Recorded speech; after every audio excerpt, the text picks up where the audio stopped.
Good. Paul, Nora, karibu sana. You can hear me? Yep. Yes. Oh, great. So thanks again. Sorry, we were trying to learn how to play videos on this new platform. I'm really, really excited. Everyone who is watching us streaming, thank you so much. Thank you for coming on. I think they were here to share. So as Karen has said, her hustle is where we share real life experiences on how this whole business thing has been.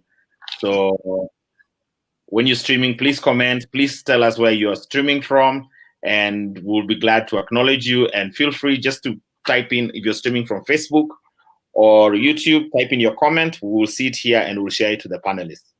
So straight into business, I'll get, today we have we have two mentors other than myself. One more will be joining us a bit later. But I'll just start and ask you to introduce yourselves, ladies first. Nora, I will drums roll. Please go ahead and tell the viewers who is listening. Thank you, George. First of all, I'd like to thank you very much for inviting me to her hustle to share my experience. My name, as George has already mentioned, is Nora Ogot. I'm a marketing and management professional with over 16 years experience in advertising and corporate event management. I run and own a company called Peak Brands Limited, which is a communications company specializing in advertising and corporate event management. Okay. All right. Thank you very much. Paul? Good morning, everyone. It's a pleasure to be here. My name is Paul Nanga, and I'm here to learn. I'm associated to companies. One is called Catapult, it's a brand consulting and design firm.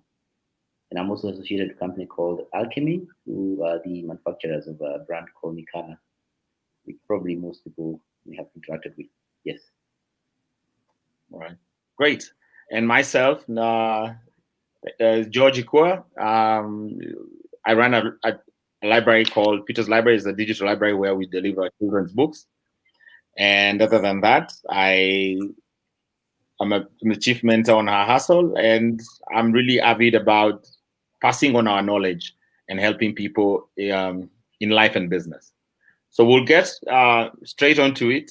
And our first, I must thank all the applicants. I know we started this receiving your applications sometime in August, and we have such a backlog. I will tell you, we are at around 2,900 right now. So I don't know how many of this we are going to do, but we're going to find a way and answer each and every one of you in some way or the other. So for today, we'll be featuring about 10 businesses.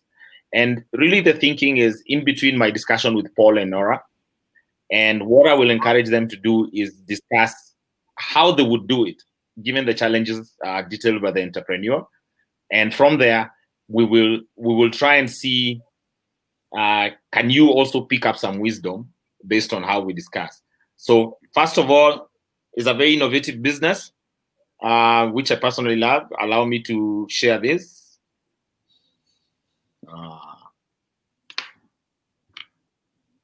There on the screen, you can see is Farm Fresh Meat Delivery. So Farm Fresh Meat Delivery is a business run by Sharon Kendi. And what they do is that they do door-to-door fresh meat delivery. And she says, so it's a small business that delivers white meat to your doorstep. And so her quick question and challenges is, after COVID-19, there was a decrease in orders, clients wanting more for less, clients wanting to not to pay delivery fees, shortage causing price hike and clients not understanding market prices fluctuate, business premises still charging the same deposits and rent before COVID, 6, stiff competition from farmers and headers, and finally, late payments and shortages of whatever. So, Nora, Paul, who wants to go first? Ladies first, of course. Ladies first. That's going to change in the next Yeah. question. In the next one. I Yes. mean, obviously, the concerns there are very valid. We all know that COVID has come with a lot of its disadvantages, and it's affecting a lot of businesses, large and small, local and international businesses. I think one of the things that entrepreneurs who are getting into the industry have to realize is that when tough situations come, you somehow have to make really tough choices. And I see that one of the things that is a major deal for this person is that they're still having premises where they have to pay, for instance, rent. As a business owner, I have done it before in the past where I've had to make really tough choices. 7 years ago, we realized that the kind of business that we were doing, we did not have to have our clients coming to our office. But we had an office for over 11 years. And our clients would go, we would go always to our clients. Our clients never used to come to our offices. So we made a decision that for us to be able to, maintain our profitability, we then do not need to have an office because we are a service provider. So COVID has come with its challenges, and some of the things that people need to realize is cutting costs on things like office space is going to be key.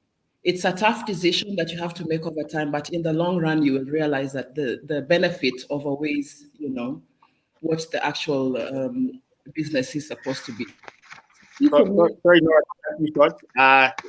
Sharon, the mentee, has joined us. That is her right there. So please continue. All right. So four walls are good, but you have to look at other ways of being able to maximize on your profits and see spaces where you can be able to sell, even not necessarily at a shop. That's one of the things. The other thing is that we have to meet our clients midway. As I said earlier, COVID has affected us. The customer has been affected, the seller has also been affected. So, for instance, he talks about delivery charges. Everybody is now, going on the price point view.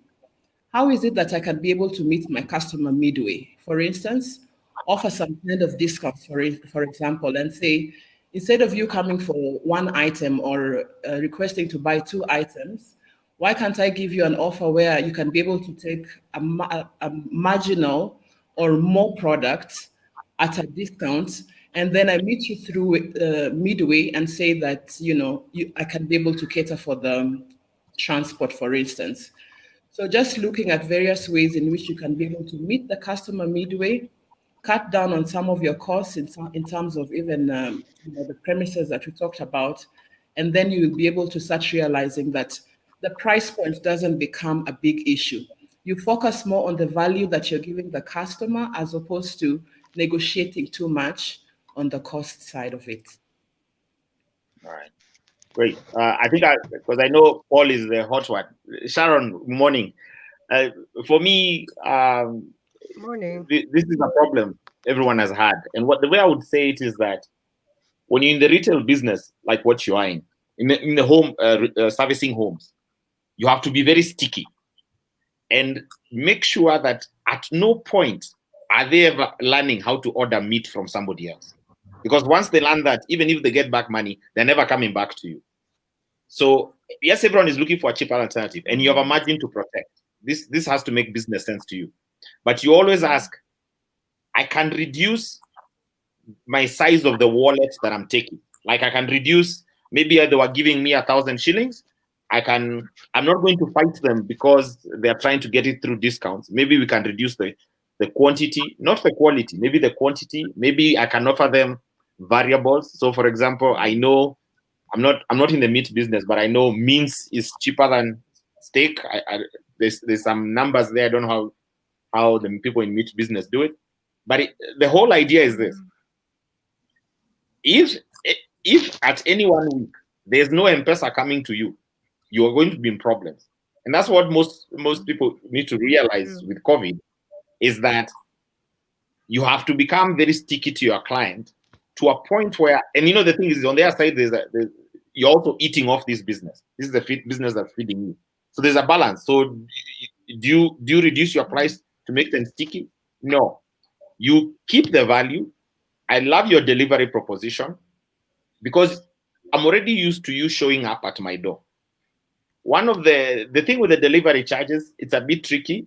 So my always advice is find ways to hide it in the cost.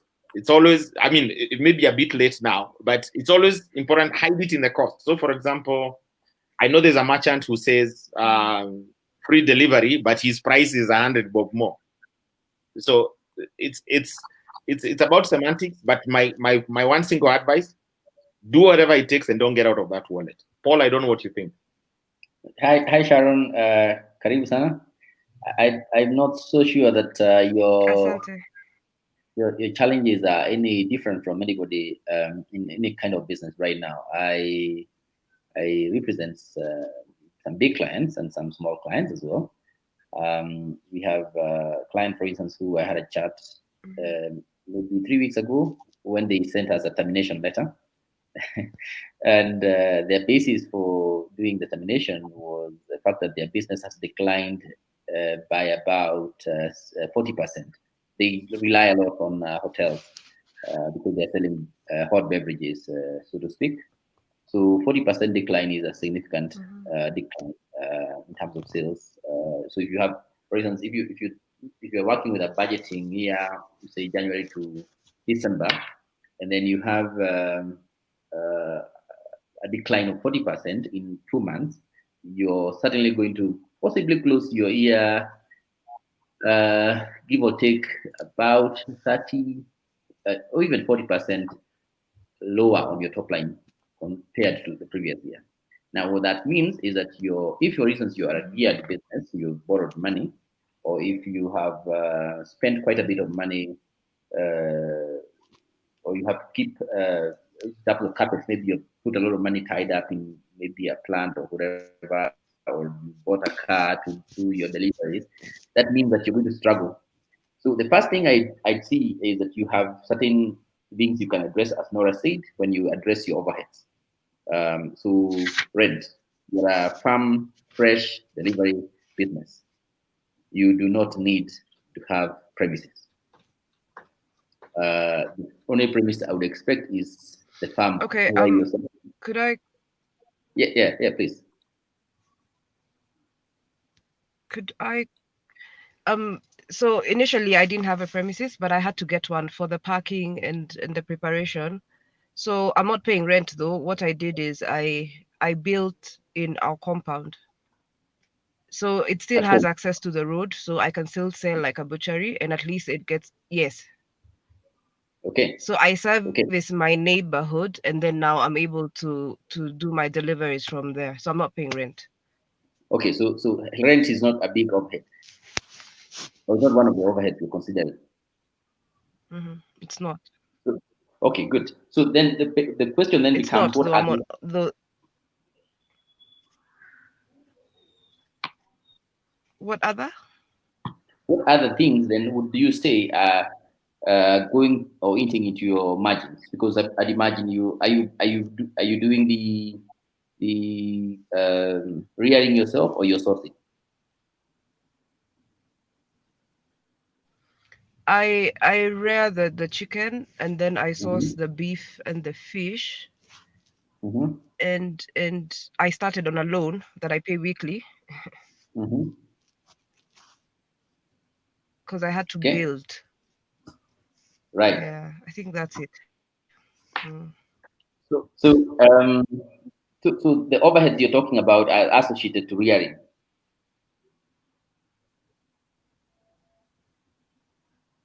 I missed that. Pardon? Your overheads are mostly rearing costs for the chicken and the gearing, the money you have to pay to the borrower, I mean to the financial institution.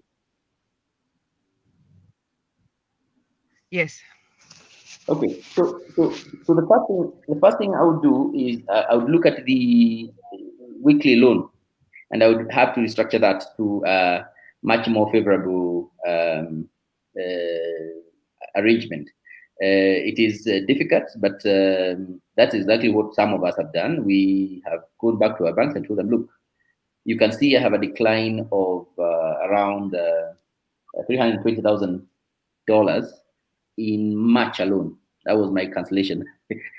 So essentially, that tells you I would have to default on all my loan obligations. So I went to the bank and told the bank, look, you have to restructure these facilities because you can see it is not for bad character, but the environment that we're operating on or in that we cannot make any form of payment to Mm-hmm. you right now. And we were able to secure moratorium for 6 months on principal. So the only thing we are servicing is debt, is interest repayments, which I actually encourage anybody who considering restructuring to consider paying interest because they will capitalize it as well, and of course it will come and bite you later on. So that's the first thing I would do. And Mm-hmm. the in a scenario where you have a good track record of payment, you should be able to convince your current financier to do that. In a scenario where your current financier doesn't wish to do that, then you can also go and ask another financial institution to acquire that debt and reschedule it, The right? loan. Okay. So that is a pretty straightforward step you could take to address that part of your OPEX, the gearing specifically. Mm-hmm. Now, I obviously wouldn't give you like a lot of detailed recommendation because I don't know the nature of the facility, the structure, the term sheet. I don't have a lot of those things. I'd ask you to possibly look at how much interest you're paying on a weekly basis. If you're borrowing short term, most likely you're being charged a higher interest rate. Is it a microfinance or is a Shylock or is a bank? It's a circle. It's a circle. So that possibly would be a lot more amenable to listen to you. But you see, circles are not regulated by CBK, so they will also charge you higher interest rate, and the variation costs, the variation notes are not necessarily required by any law to consult you first, so they can adjust their interest rates anytime. So what I would suggest is possibly you want to be talking to a smaller bank as well, or negotiating with, and actually you can do the same. You can actually use a bank, get an offer from the bank, and then use the offer from the bank to negotiate better terms with the circle. So that's one of the things I would consider doing at this point in time. Uh, Overheads related to feeding. I am not an expert in chicken rearing, but I also do recognize that what has been happening with COVID is that the a lot of the feed inputs were coming from Tanzania, which blocked our border, and of course, quite a number of product feed manufacturers could not produce their feed. Uh, and of course, the clogging up in Uganda of the Uganda border as well brought a lot of issues. So there is an escalation in terms of the cost of feeding, cost of feeds as an input. Now, that the only way you can address that is possibly looking at other ways of supplementing the feeding costs. And I don't know how that would be done, but I'm pretty sure that if you are doing your own feed mixing, so that you're buying the raw material, you have a ration that you're using or a formulation that you're working with, then possibly you could bring down your feeding cost maybe by 10-20%. And hopefully that would help you be a little bit more profitable. But as I said, I'm not an expert in feeding. I do know that there's an impact though. And finally, I am a bit worried that you're offering meat on credit.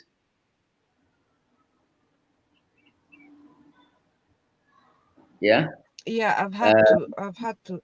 Initially, when I started, I wasn't, but you can't get away without giving credit. yeah. Yeah. So that's what I believe for longest. For 4 years, we ran a manufacturing business with credit, a very strong credit, like a practice where every customer would come, they get credit. And then we realize along the way, we don't know these customers. And we realize along the way, some of these customers keep running away with the money. And one of the things we just did was adjust, when COVID came, every supplier who supplies us with raw materials adjusted their terms and said, before you get the raw materials, you give us a check. Okay? So, and I'm here giving 60 days credit to shops, 60 days credit to 60 days credit to supermarkets, and supermarkets are stretching the days from 60 to 90 and eventually to 120. But in the meantime, I'm expected to bankroll the business.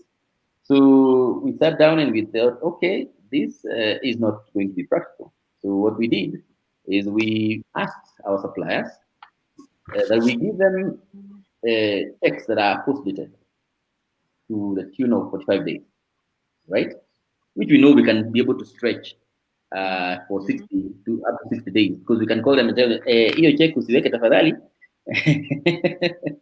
Anyone who's been in business knows that language. That call. I can see Nora nodding. Hiyo check usiweke tafadhali. You will continue around. Yeah. So that's what the supplier side. But then we also told our customers, we also need a 30-day check on order. Now, of course, it was opposed, right? But in a scenario where you have a very depressed market, you want to be the guy who gets paid fast. So you want to be holding that check so that you don't invest time trying to collect that check later on. Okay? So if at any one given point I have a little booklet of checks that I'm holding, that are post-dated, that I can't use, but I'm able to tell the bank, look, you see these checks? They are going to be coming to you. They're going to mature. So we don't get stuck too much with raw material purchases, because once the bank looks at the checks, say, okay, these checks will eventually come here. So they can be able to give you certain accommodations that you are able to keep the business running. Remember, right now, you're not really so much looking at making a hefty profit. You're just trying to make sure you survive this period. And then later on, you can come back and regroup and rebuild. I yes, no, very very pertinent, Sharon. The thing about this season of COVID is our businesses have to become leaner. So I think it's about really interrogating where is the fat, and then what can I stretch. I think, I run a subscription business with the library, and I'll tell you, once I learn how to delay to pay you 3 days, I'll always be looking to pay you on the 5th day. No one now, when they get money, now reverts to, hey, now I have money. They now take it's almost like, if you ask most Kenyans, how much they have in the M-Pesa includes the Fuliza limit. So once you've learned to enter that debt, they never come out. So then when COVID now goes, now they'll start paying up on time. No. Which is why the danger of retail credit is that, and then it's not something that is so unique that I can't buy meat elsewhere. So I owe you money, I can go to another butchery, So it's very dangerous. You'd rather kind of lose the client and figure out how to increase your value proposition. But anyway, I hope just final question from Sharon, because I know we are so back to back here. But Sharon, any burning issue? And to all our viewers on YouTube and Facebook, thank you for joining us. Please do ask questions while we're here. It's a brief 2-hour show, so we welcome your comments. Sharon, anything?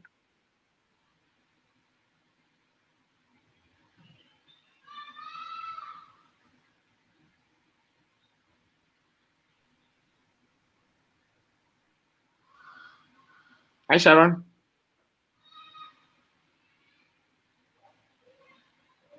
Sharon, I can see her. Sorry, I missed out on the last part. Yes, I was just saying that my connection.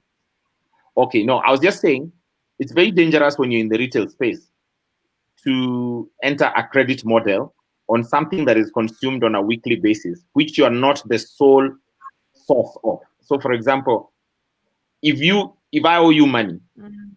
and I want more meat, I will not call you. I will run to the butchery, whether it's a bit more expensive or not. So credit becomes very dangerous. I think I would True. really more, yeah, it's a very dangerous space and to crash your business. For me, what I would advise, find another way to do value proposition. Offer them cheaper options, whether it was saying it's minced meat, whether it's smaller portions, whether it's and then as on the other side, just one way or the other, or even what Paul is saying. And unfortunately, your business is not one for picking checks. But how do you how do you get it? How Mhm. how how do you get them? How do you get them to commit that they're not going to buy elsewhere? How do you get them to commit? Because you know the wallet has shrunk in the house. How do you stay inside that wallet? Do they order less portions, smaller portions? Give them alternatives? Okay. I don't know. But run away from credit. Okay, but I hear you. I hear you, and it makes a lot of sense. But what about like so I service a few hotels. So what happens with hotels is they'll or caterers is they'll tell you I take 4 kgs of beef every day for 2 weeks, Yeah. Yes. and then I pay after Those two ones are weeks. checkbook. Let them write you that check. So if you look at the quantities, Hmm. okay. So that's where I collect So the Yeah, check. So Sharon, Okay, how so you go about hotels? Because they are formal businesses, and they exist. Probably going to be there for a lot longer. They are most likely to buy more volume from you. The right way to approach them is something called value chain financing, which exists in a lot of financial institutions. And SACCOs might not have that product. Some may catch up, but some may not have caught up yet. What basically that means is that you go to bank. I won't mention names, but go to a bank and you find out whether they have that product. Essentially, what then happens that you get your money upfront, all right? But the bank, the Mhm. person who is buying your product, underwrites that cost. Okay, so if, for instance, Mhm. you have a hotel that you're supplying them goods worth 100,000, and that 100,000 is going to be coming in 30 days. So you go to them and tell Mhm. them, look, you want credit? Yes, yes, credit, but with this institution, all right? So and then you from that institution get the money. So the risk that is existing therefore is not you collecting the money; it is the financial institution collecting the money from the hotel. From the hotel Yes, room, and if yeah. you lose 3% because there's a cost, even if you lose 3%, it's better than if you lose 100. 100%, or you have a longer waiting period of getting paid. And you can expect right now it's going to be Mm. murky for hotels. Even after they come back, they'll need at least a year to stabilize. You know, so Mhm. so explore some of those tools because they already exist. I think Cooperative Bank has a good product. I think Equity Bank has a product like that. Quite a number of banks have those products. There is actually also digital finance. There's somebody like Stockisha who has is an Islamic banking product that operates in a similar fashion. So there's quite a bit of tools that you can explore. All right, guys. Sorry, I'm Thanks, going to very try to tie this helpful. up. Yes, Sharon. By all means, should you need to engage any of us more, you have our contact through her hustle, and we'll keep engaging. But all the best. I think you're on the right path. Keep going. The thing is, business. If you turn off the engine, it's like a diesel. It takes long to come back on. So you Yeah. better keep it on. Engine on, man. All right. Thank you. Thanks, Sharon. Okay. Thank you.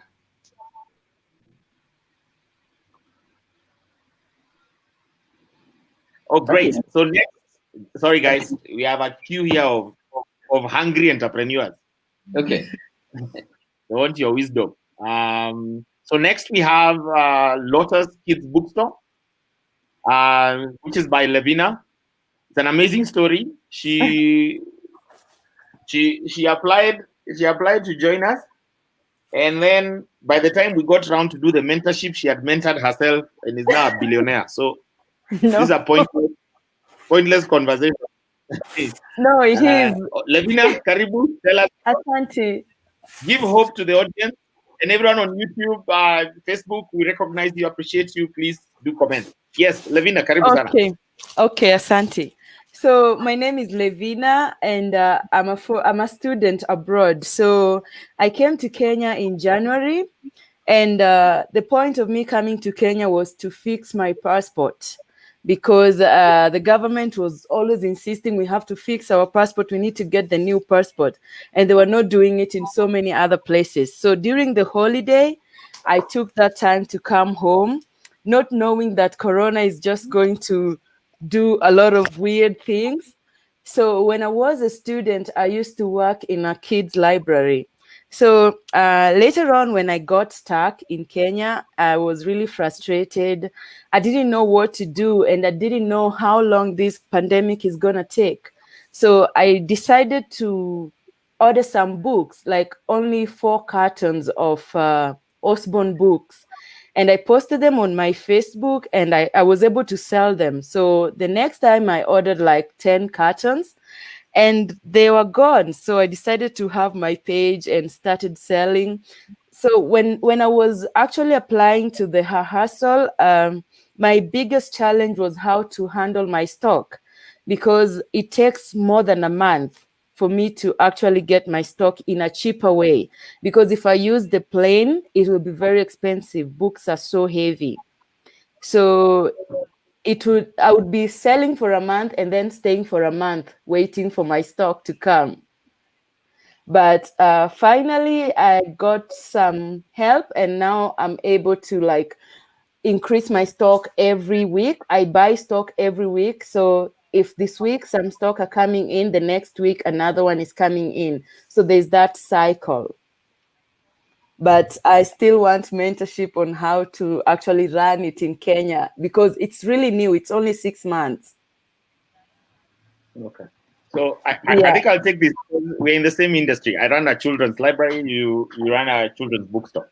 Yes. So, and as I said yesterday, I was very excited that I found a new supplier. Yes. We're always looking for new suppliers of books. Okay. But so one, I want to encourage you, and I want you to be a voice for others and say, look, you have created a business from scratch in 6 months. So yes. it is doable, and it's to encourage those who are listening and watching that it is doable. Yes. She picked herself. She was stuck here. She had come to pick her passport. She had no money. She started selling kids' books, and now I mean, I see your adverts all over Facebook. Oh. So I think for me, what I would advise. I don't know whether I've lost you. Yes, No, I think what I would advise is spend a lot of energy knowing your customer. You seem to have quite some success in who bought the books. You need to define that persona to a detail. So, for example, when you're saying the Asians are more likely to buy your book, you need to find out. Yeah. You can. Yes. You need to find out if it's the Asian community that's buying your books. Why are they buying your books? What type of Asian community? So basically, use data to drive your business growth. There's something called hacking growth. Hacking growth is basically understanding why your customer does it and designing their customer journey. I know it all sounds fancy, but it's as simple as there are people who are buying children's books because they want their child to be a reader, some want them to be exposed, some want them to be articulate. You remember, there's a very famous saying, Coca-Cola sells water and sugar, right? Yeah. Coca-Cola sells water and sugar, but that's not what you buy.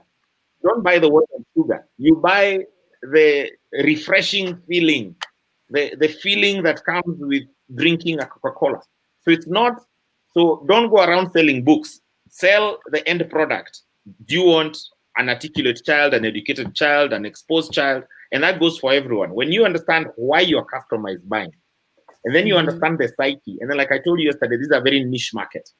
Yes, we are not a reading market, but then they're the early adopters who get everyone else to follow. And I mean, I'll be very excited to collaborate with you. And we take this child reading thing by storm. Yeah, for sure. Yeah. Right. George, can I just jump in before you go to the My next internet point? is misbehaving. Hi, Levina. I know Hi. actually have a look at your Paul, website. Nora, And you sent me. Hi. hi, Levina. So I was Yeah. just saying that I managed to see what your website looks like, and I think Yeah. you're towards the right direction. And just to reiterate what George is saying is that this kids books industry is a bit tricky. It's not something that people are used to. And the fact that you need to understand your demographics is very key. Obviously, it's the kids who read the books, Yeah. but it's parents who buy the books. Yeah. So once you identify who your primary target is, you will be able to then come up with the right strategies to be able to satisfy the market. Yeah. I know that at least 70% of the people who make the purchases are women. So a child Yes. will come and say, Mommy, I want this book. The mommy will go on social media and search for the book and make the decision. Yeah. So key for you as you get on the journey is understand your demographics, know where you're going to meet these people. For instance, I could give an example. If there's an open day, for instance, in a school, Yeah. you can negotiate with the principal and say, we can be able to give you 5 books in exchange for having a stand here. So you have Okay. books, you have a nice poster, you have a smile, and you have your pitch, you have your pitch proposal. Yeah. Yeah, but the bottom line is understanding your demographic and then using that to come up with a plan on how you're going to satisfy that customer. Thank you, Nora. You're welcome. Well, your idea is scalable. You can sell books, but you can also sell what is that? What's that thingy that kids use to Play-Doh? Oh, the Play-Doh. Yeah, Yeah. yeah, and probably you can find Play-Doh that is safer, or you can actually make it here locally. If you, I think it should be very. I'm just trying to say your idea is scalable. You can do more than just sell books. You can do things that Yeah. are related with that With the specific. school. Yeah, Yeah. and you know, so the question then becomes how big you want your idea to grow. Mm-hmm. If you want it to grow bigger, then there's an element of lateral extension that you need to look at, and Yeah. there's also an element of new customer acquisition that you need to look at, so to speak. But thank you very much. It is a needed, it's a real need right now. I've been trying to get 4 minions off the TV. Not It's very, important. yeah, it's it's tough. Yeah, It one other is. thing that I'm thinking, Levina, is that social media right now is really huge. I know you have a Facebook page, you have a website, Yeah. and as you're starting off right now, maybe some of the things you maybe also need to look at is explore as many social media platforms as possible, even as Okay. many as 7. And then Okay. you narrow down on the ones that you think are going to push your agenda. And then you Mm-hmm. pick those. So, Oh, can I say something about that? yeah. So when I started, a customer told me, go to Instagram. Like Instagram, that's where the money is, and that's where you're going to meet the real customers. But I've tried Instagram a lot, but I think the customer that I'm targeting, actually, it's a parent. And Instagram is full of young people who just are looking for fashion and the trendy stuff. But the parents that are on Facebook, they only get there maybe to find something to buy. And as I told George Ikua yesterday, I'm really surprised that Kenyans don't read. 90% of my customers are Asians, Indians to be precise. And an Indian will buy, maybe they only have one child, and they will buy books worth over 10K. And then an African, a local, will come and buy books worth maybe 500 and they still want a discount. And I'm like, you guys need to read. So No, the point is, yeah, I like that you're already exploring, and that's what I was coming to. I like that you're already exploring different avenues yeah, and then taking them off. So you yeah, know that Instagram, for instance, is not going to work for you, yeah. but you can try other than the website and Facebook. You can also try LinkedIn. You know, Okay. so you will get to a point because it's a journey that you're on. You will Mm-hmm. get to a point where you maximize, the right channels that work for your business. Yeah. Then another thing that I was also thinking, this could be a long-term, agenda that you could have Mm-hmm. is as a customer, if I go online to purchase a product, I know what I'm looking for. I will search for it. If I get it, I want to purchase it. Maybe another thing you should be looking at is it possible to change your website or, make your website better by enabling customers to make the purchase online? Yeah. You know what I mean? So that Yeah. I don't want to. I know my daughter say my son has made this query and they want this book. They know what they want. All I need to do is search for the book in your site. When I Yeah. get, I purchase it. So maybe something on the long term that you can actually think about is if you can have a price and then a link where somebody can pay either through a secure M-Pesa or card payment system. So that then I don't have to engage you and call you. I'm already dealing with so many things. I I just know. and go. On that note of website, like I say, like saying again, I was just starting and I was looking for somebody to make a website for me, and everybody was giving me a very outrageous quotation in Kenya. And then I met this South African company that offered to do it at 30K Kenya shillings. So at that point, I was really happy, but at the moment, I'm like, it's not even what I wanted. So I think I have to now arrange and try to make another website in the country Yeah, because I'm not pleased. It's yeah, definitely a long term. Yeah, Yeah, it doesn't necessarily have to be now, but it's something you can start thinking about. And then when COVID-19 goes, we hope it all goes away. Then yeah, when the finances start rolling back in again, it's something that maybe you should think about for the future. yeah. Thank you. yeah. Just one last comment with regard to your Hello. hello, Levina. Just last comment on your African customers who are not buying enough Oh, books to read. I'm Uh, losing you. hello, hello. Mm-mm. Can you hear me? Yeah. Yeah, I'm saying. Hello. Uh, can you hear me? Uh-oh. Where is it? Okay. Can you hear me now? Hello. I can hear you, Levina. Can you hear me?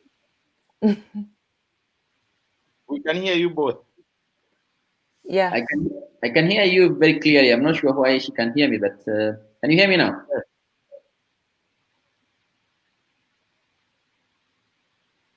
We can hear you, Paul. We just go ahead. Yeah, Levina? I think if Africans don't have a Hi, very I'm here.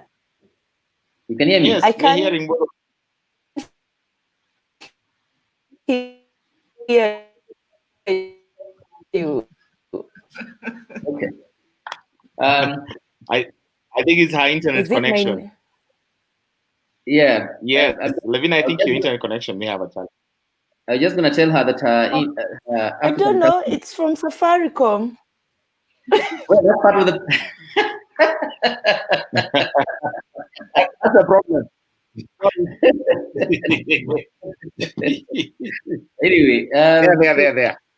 so Lavina, Africans don't have a history of reading, or culturally and also like Oh, hi. our education system was already Maybe unmute. Unmuted. She's muted. Oh, God. Okay.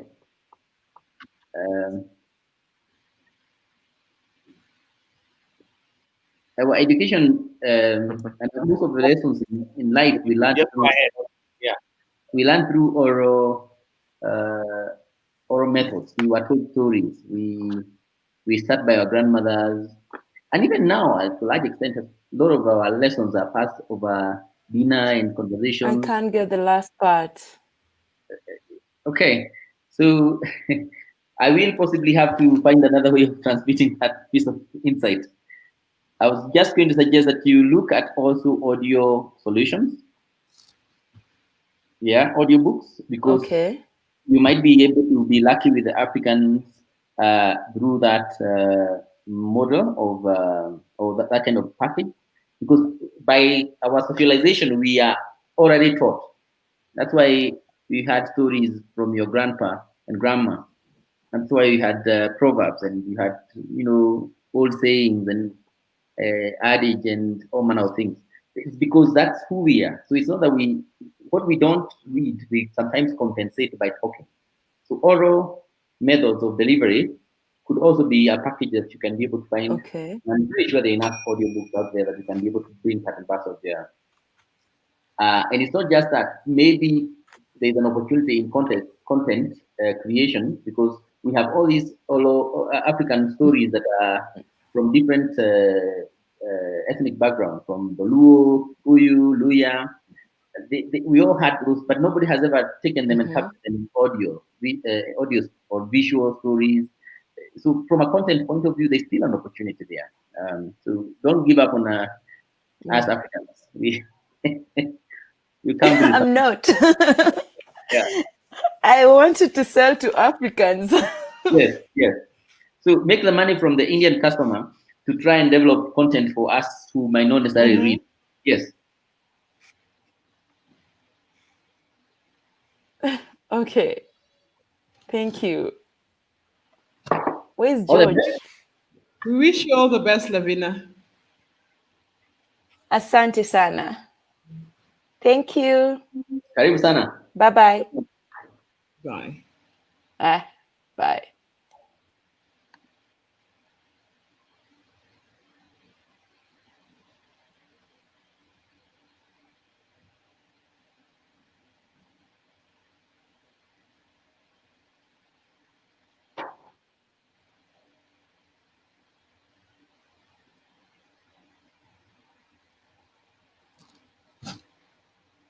Guys, I'm the one who now my internet went totally.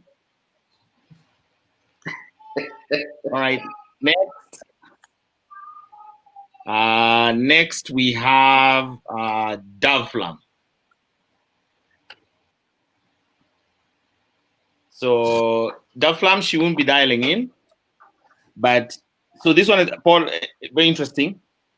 And Nora, so she runs a professional cleaning service, and she's really curious. So this Maureen Maingi asking, she has a challenge attracting and securing commercial cleaning clients.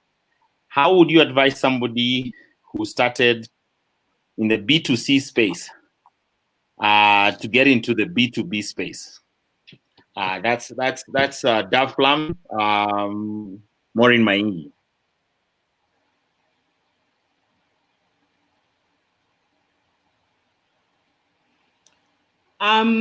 Nora? Yeah, I looked at that case too, and I am a strong believer in social and professional networks. And what I know is that people do not take advantage of their social and professional networks. One of the things that Maureen can look into is she obviously has domestic customers, and referrals work.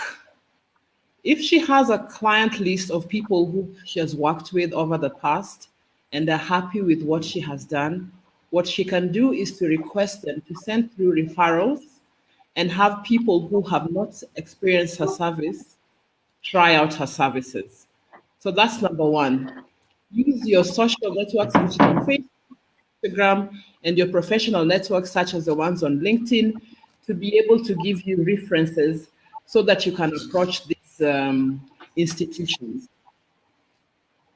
So that's the first thing that I would think about. It's also a very unique industry.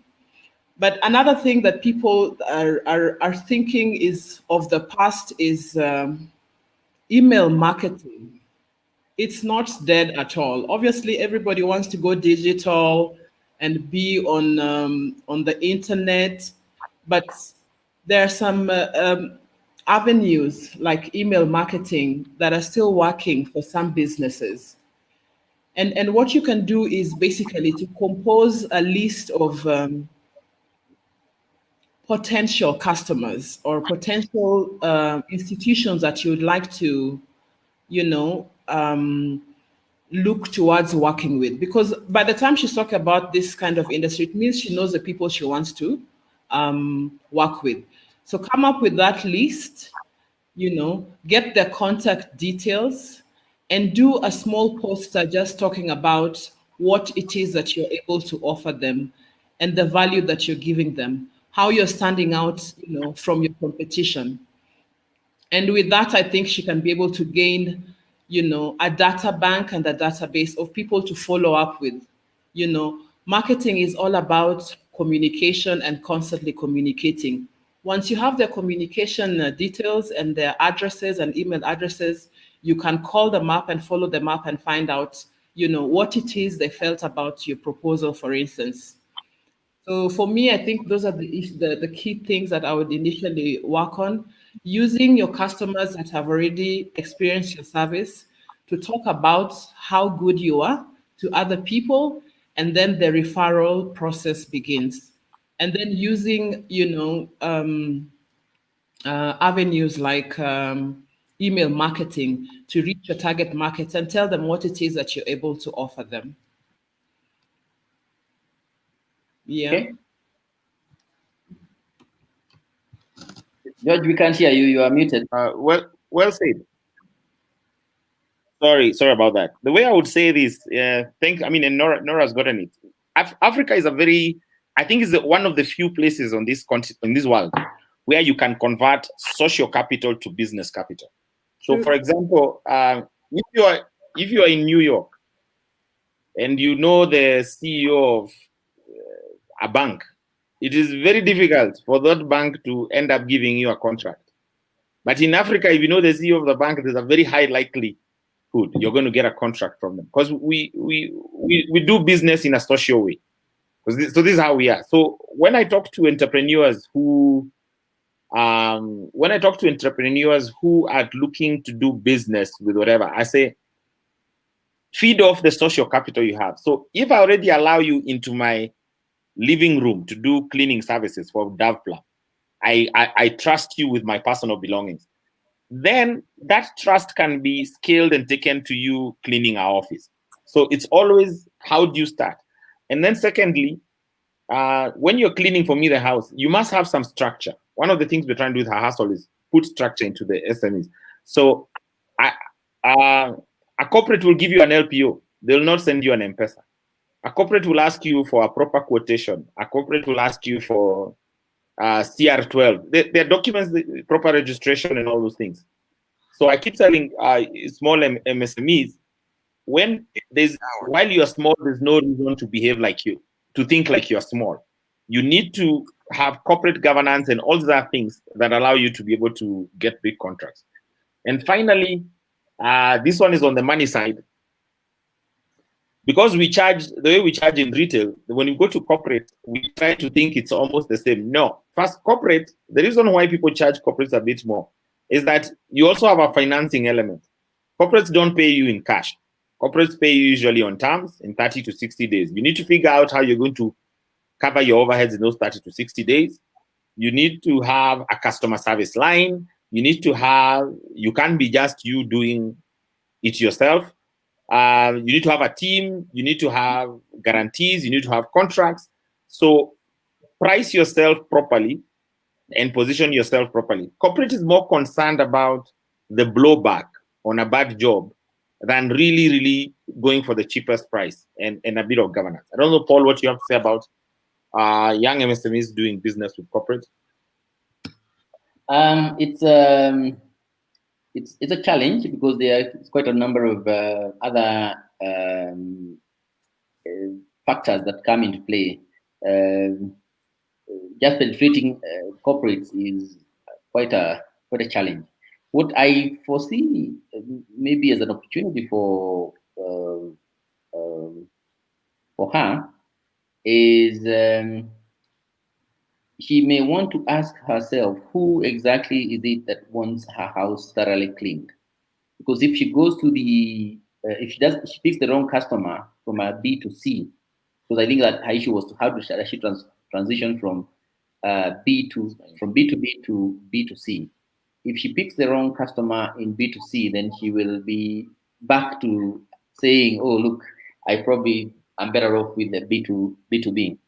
I think you want to say anybody who has a small room has a mama fua. So she doesn't want to compete with mama fua for sure. All right. Mm.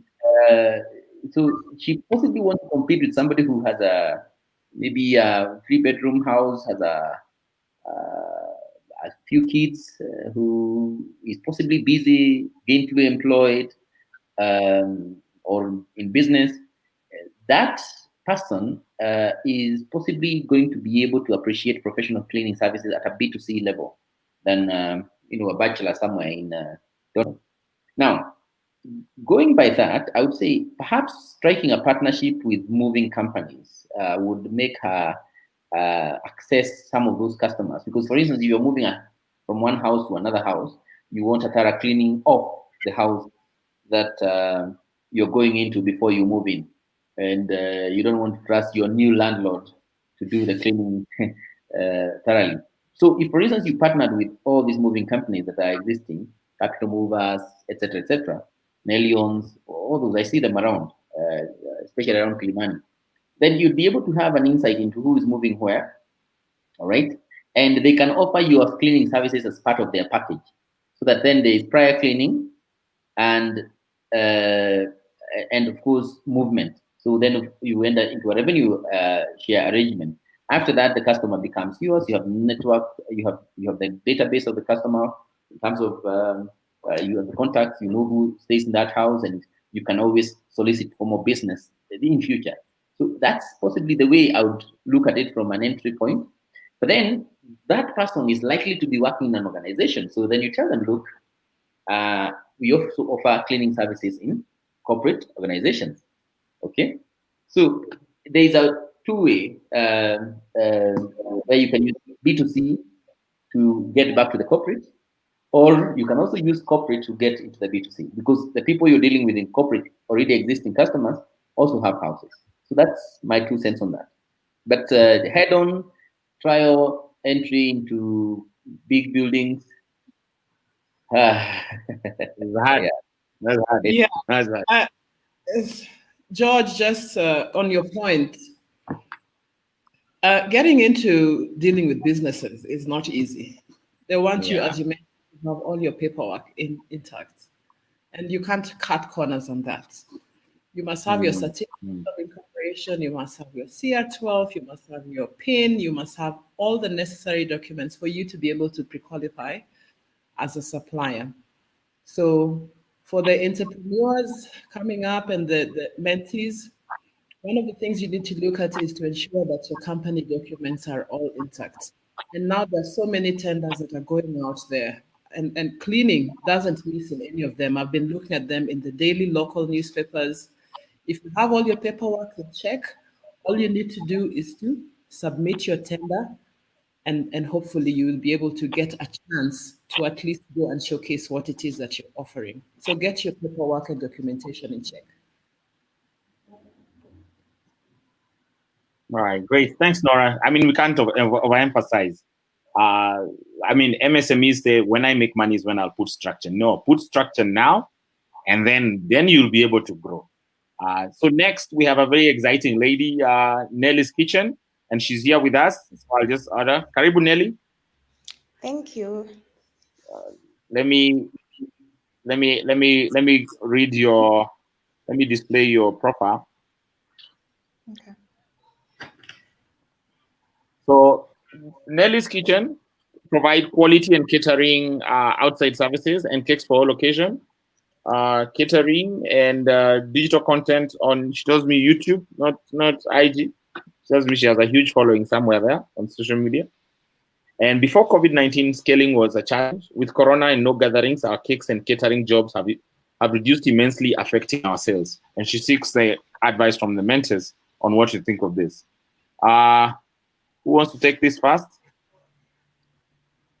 Paul. Well, Nelly's kitchen. Yes. I I don't know how I would tell somebody who sits on the luxury side of things things right now. End of mentorship. All Yeah. right. You know, No, I'm joking. I'm joking. Continue, Paul. I'm serious. It's a very tricky person to advise because you're sitting pretty in the sitting pretty in the customer optioning you out space, unless your meals are really, really, really affordable. That it defeats sense to go and buy the greens and cook them at my place. But having said that, I still believe in this town there is still quite a bit of people with a lot of liquidity who don't mind nice little well put together meal throwdowns. Who and Nora, for instance, might have a do over the weekend. They might call you in. So there is an opportunity for that. I'd say maybe you need to look at your offering to have opportunities that exist for at a budget, at an affordable price point that is corona friendly. Sorry, I don't mean to put, sort of deflate you, but I think that they need to adjust right now because of how things are. I've looked at even my own eating habits. I used to eat a lot outside, in hotels and restaurants. And during this corona period, I realized I'm eating a lot more at home. I carried breakfast to the office several times or lunch several times. So, and it's not really that space is going to die. No, it's not going to die. It's actually going to be the fact that you have to trade down. In cosmetics, we are seeing a lot of consumers who are buying cheaper cosmetics that were ordinarily buying very expensive cosmetics. Even in your own shower gel space, you find a new buying, you're trading down slightly. So, what perhaps you might want to do is consider an offering adjustment for the time being. But one thing that I am convinced you still have room for is your channel. If you can consistently drive content that's relevant, you could still be able to ride through during this period and still earn from your channel. That's my 2 cents on that. Can I say something? Yeah. Oh, yes. Yeah, so when Corona started, I had come up with a package. I called it the breakfast package that was going for 1,000 bob. So I was selling samosas, a loaf cake that someone can take with tea, and what else was I selling? But it was a package for 1,000 bob, and it was doing really, really well when I started. Then over time, and this was when Corona had just started hitting, and then over time, the sales just went down and became non-existent. So I didn't really know what happened, seeing that people really accepted it when I started, but then with time, it just dwindled. So I even stopped. I stopped trying to offer that package. Allow me to jump in here. Nora, I'll round up to you. Nelly, again, thank you for stepping up and trying to figure out how to sustain your business. So as Paul said, so for me, I see the way Paul is saying it, but I look at it a bit differently, and then I'll touch on your breakfast product. So the breakfast, so you must understand that as a business, you respond to a market. A market does not respond to a business. So how businesses grow is that they learn their customer and react to him and keep tweaking up until they have a place where the customer cannot do without the business. So the first thing that happened is that people stopped eating out and catering jobs disappeared. But they didn't stop eating, did they? No. So they continued eating. So it's how do you position yourself in the room when they're thinking of food?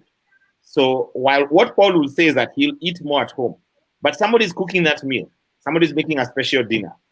And when you look at what are the assets you have and what is the knowledge you have a knowledge on how to make delicacies. You have a knowledge on baking cakes.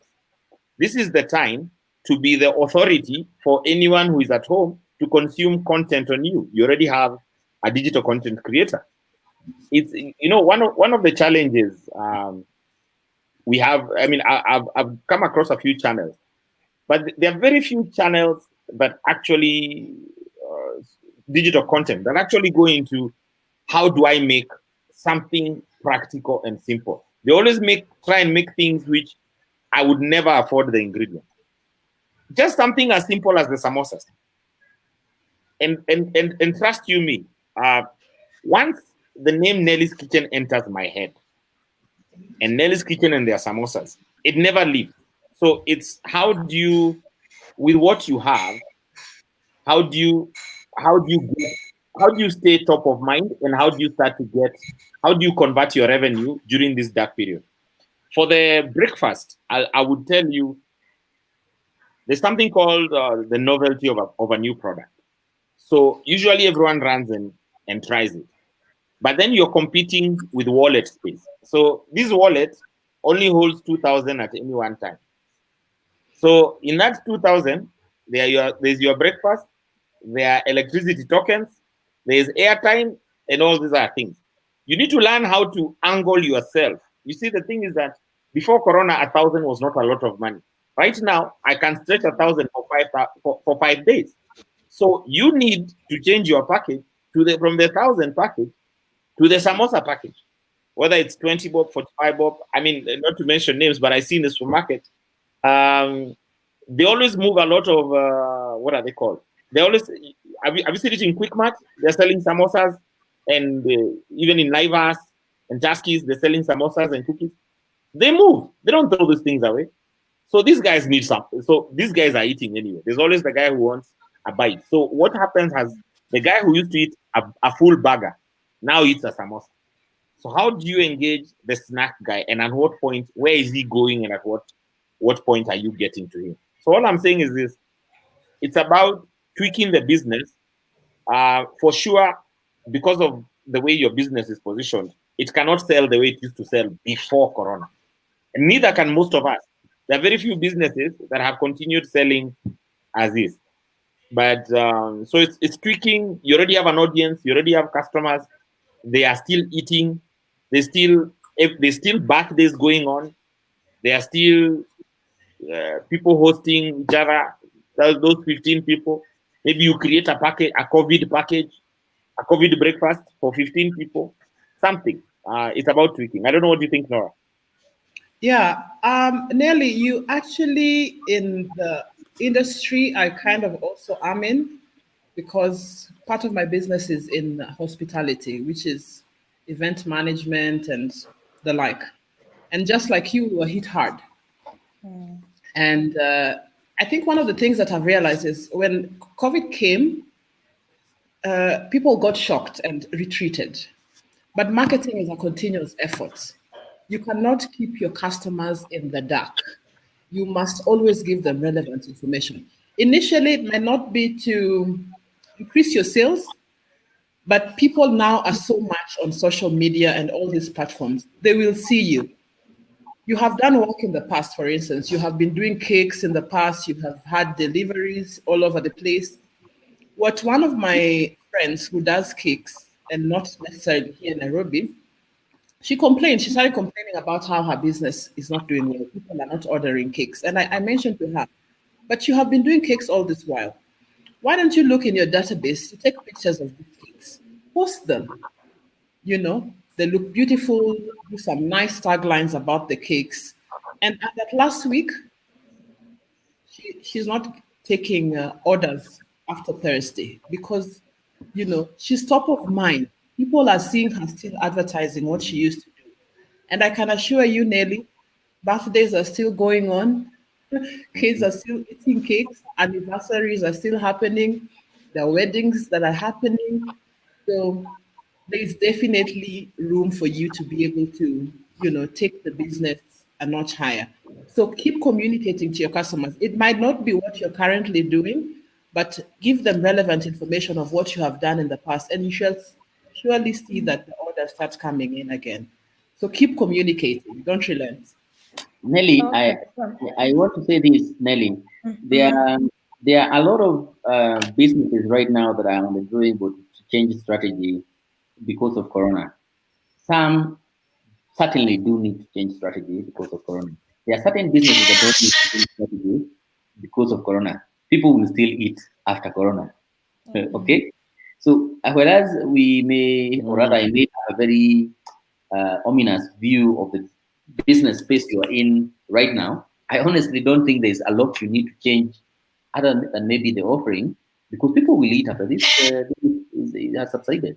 So you just need to ride this, survive, and then when you come back, you do what you need to do to get better with the intention of making sure that in future any other corona that comes and it comes yeah Great. you find it and prepared. Okay. All right.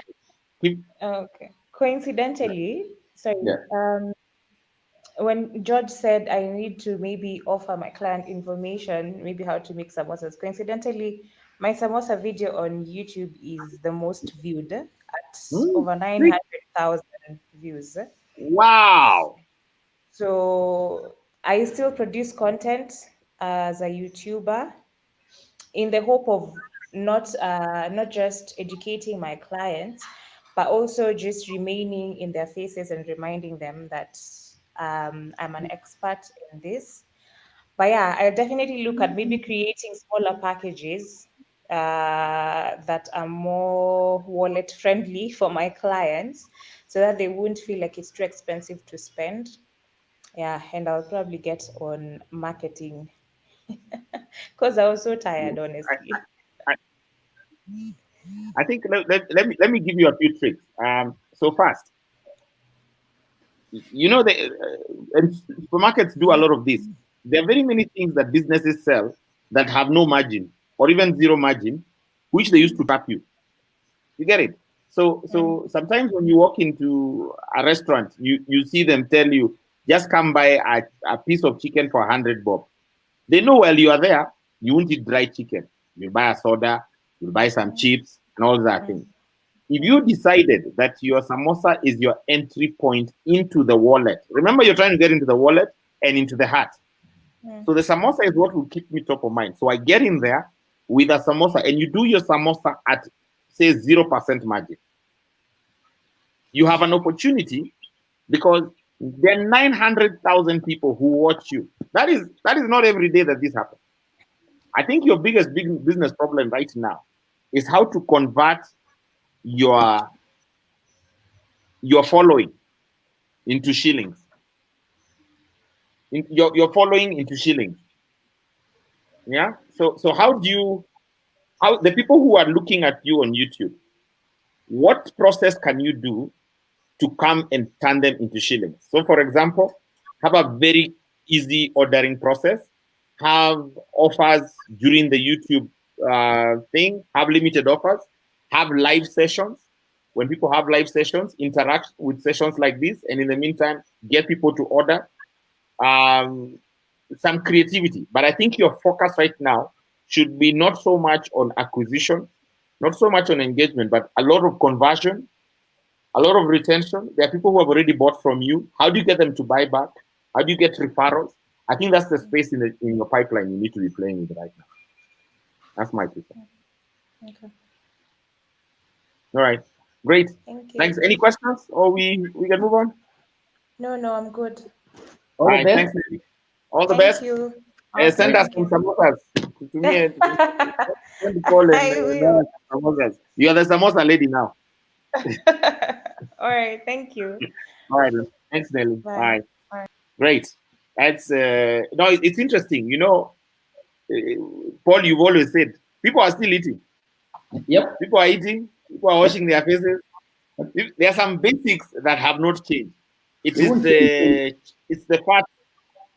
the fat that has gone, but the basics have not changed. And I always remember one mentorship session we had with you, and you said everyone is so interested in creating businesses that have proprietary IP, and you want to create a very hot new product.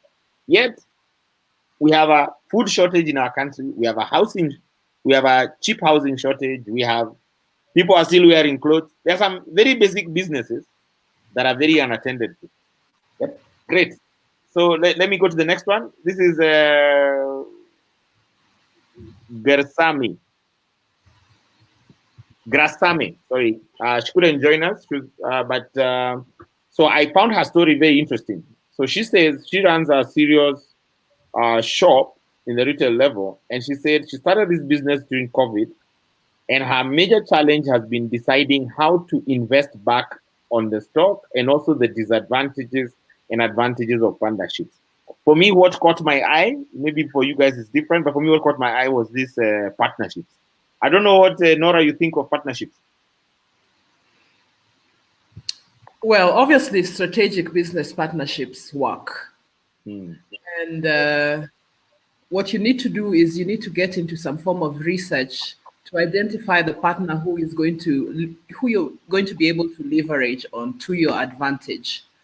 I know that as we started our company earlier, we got into partnerships that made us lose a lot of money because we never went into research to do background checks and information about who they particularly are. So partnerships, especially during this time of low cash flow, is something that I will definitely encourage because then you're able to reach out to these partners when times are difficult, and then they will be able to get you out of the danger zone. So it's something that definitely a lot of SMEs and mentees who are watching right now should look at. But key for me is if you're getting into a partnership, know what the sole agenda for your partnership is going to be. It's either going to be a financial partnership or it's going to be a partnership that is going to elevate your business in terms of referrals to other companies. But do your research first and get to know which partner is going to work for your business, the kind of business that you're doing. So that's my take on Paul? that. I want to project the sheet again. Oh, I project again. Yeah, let's project again.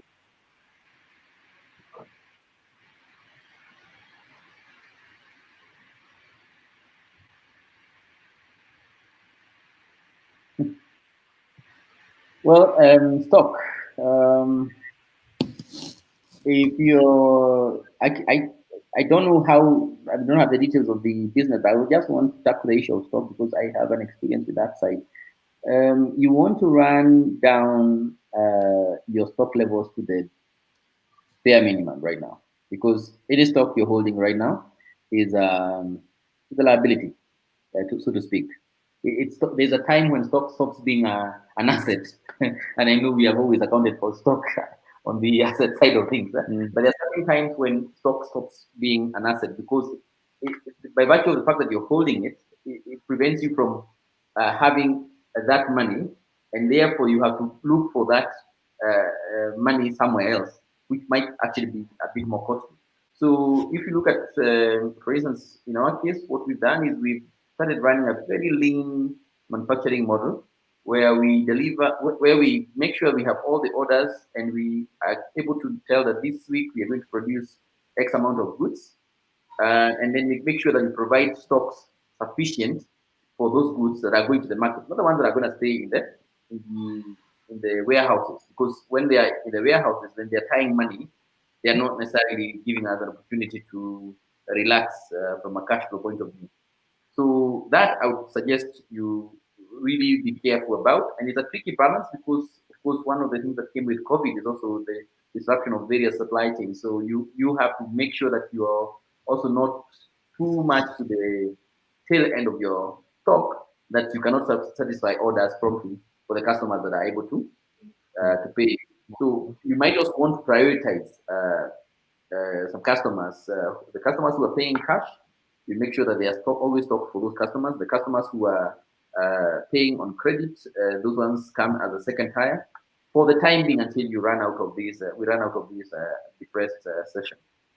Partnerships. I echo Nora's submission on partnerships. You need to be very careful. And I also think that when you just started a business, it might be too early to get into partnerships because you haven't really understood the latitude of that business.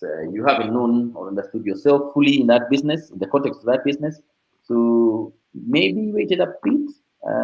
Progressively, you'll also be in a better position to get a better price point for any form of equity injection that may come along in form of a partnership. So, yeah. Okay. For me, I'll take it on a different thread. I understand, Grace, you started your business during COVID, and I want to caution on the side of business partnerships. Like there's a huge.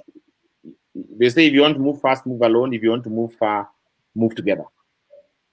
And I remember early in my entrepreneurship journey, I entered business partnerships. By partnerships, I don't mean partnership. I mean strategic partnerships.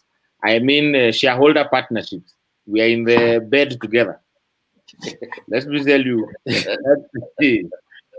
everyone is beautiful before you enter that bed. The dance after the first night is a whole new game. And I caution this to a lot of young entrepreneurs, and I know Paul, we've had this talk before. And the thing is this: everyone agrees how to marry, no one agrees how to divorce. That's the challenge with partnerships. So everyone has agreed if it works, how we are all going to be happy. No one agrees if it doesn't work. No one agrees if it works for you, it doesn't work for me. No one agrees. So, for example, say I'm a family man myself. So when I'm negotiating a contract, I'm really thinking about school fees, university, health insurance, da, da, da, da, da. If my partner is not a family person, they are seeing how they can invest in maybe houses, cars, and other things. So for me, cash flow is key. So like I would really want a monthly drawdown. For him, lump sum is key where he can end up going to buy the Ferrari or the house or whatever it is because he has no other concern. So when we enter a partnership, the clash becomes because we are looking at the same ball and we are looking at it differently. To me, it looks square, to him, it looks triangle. And we fight. And unfortunately, what people don't talk about is that because once you're inside together, it's so hard to extricate yourself. And it gets worse if the partner is somebody who you have social capital with. Because if you have social capital with somebody, then you can't go brawling. You know, there are so many other people involved in this brawl. Your parents are involved. I mean, if it's a sibling, the other people involved. So it becomes very tricky. So I'm not saying they don't work. I'm just saying I think people generally don't really discuss what exactly is going to happen. We have all seen how certain supermarkets worked very hard to get where they are, but they're being torn apart by siblings. Siblings work because no one agreed how this is going to work. So I'll be very cautious as you're entering partnerships. I always say do joint ventures. Agree on a certain common goal and certain common activities. And that way, joint ventures are much easier to break up as one partner. I don't know what I've covered on that. Nice. Next, any other one? Paul, Nora, we are finished with that one? maybe just emphasize on that partnership bit. I think anyone you go into, if, for instance, you're looking for a partner, you're probably looking for several things. You're looking for leverage, maybe with the market. You're looking for capital. You could be looking for influence. You could be looking for a number of things. Depending on what you're looking for, then it should help you gauge the type of partner you should have. But I also firmly believe that if you find somebody who already has that advantage in those areas that you're disadvantaged in, then it is most likely that these people or that organization is maybe a few, maybe 5 to 10 years ahead of you. So if you do see that you need to go in that direction, then you need to arm yourself proper. You need to arm yourself to the tooth from good lawyers, good transaction advisors, good people in valuation, and also good company secretarial services. So that then by the time you're getting in there, you have pretty much figured out it is you who's in your house, you're sitting pretty, and you have all the right ingredients that you need. You have, if it's a company secretary, the company secretary is on your side. If it's the finance director, he's already hired. If the board, 70% of the board is on your side. So that by the time you get in there and ask for the money, you get a check, you're not being evicted from your own company or your own house. And that has happened in many places because the people who run private equity funds, who are likely to be your partners, they are extremely ruthless and extremely good at what they do, except they're not necessarily very good at doing business. They're only very good at wrenching value out of people who've already created businesses. I don't know that I sound very, what's the word, bashing to PE funds, but maybe build your strength, build your business vocabulary, build your staying power, build your network, build your political influence and connections until when you feel you're very strong, then you can explore that at a level of business. For now, take kids to school. Let's not be overly ambitious. Let's take our kids to school. Let's live in a decent neighborhood. Let's have medical care that is sustainable. Let's do those things that are basics. Once we have established and the kids have already gone through campus, then we have no need for these businesses. We can sell 50 or 70% of those businesses and, you know, we retire with our wives or our husbands. you know, No, well said, Paul. I think one of the challenges with the current micro SME is that there has been a very Hollywood sale of what entrepreneurship is going to end up. So the entrepreneurs we celebrate are not the ones who every day take their children to school, put food on the table, and have a roof over their head and have a long-term plan. We celebrate the Ferrari. I mean, when you see a business show, the only guy they bring in is the guy who has 20 cars. They don't bring in the guy who has stuck it out. And so every young entrepreneur starts to think that we are applying to be in a movie, and the relationship is crazy. I mean, the disconnect, they are shocked. Yes, I'm the CEO. Yes, I'm written there as CEO. But when I look at my wallet, there's no Ferrari coming anytime soon. So, I mean, we need to talk about these things.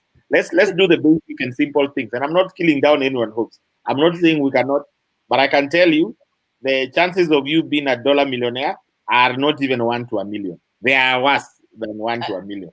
I think it's a very fair. It's a fair thing to say. Just be truthful about it.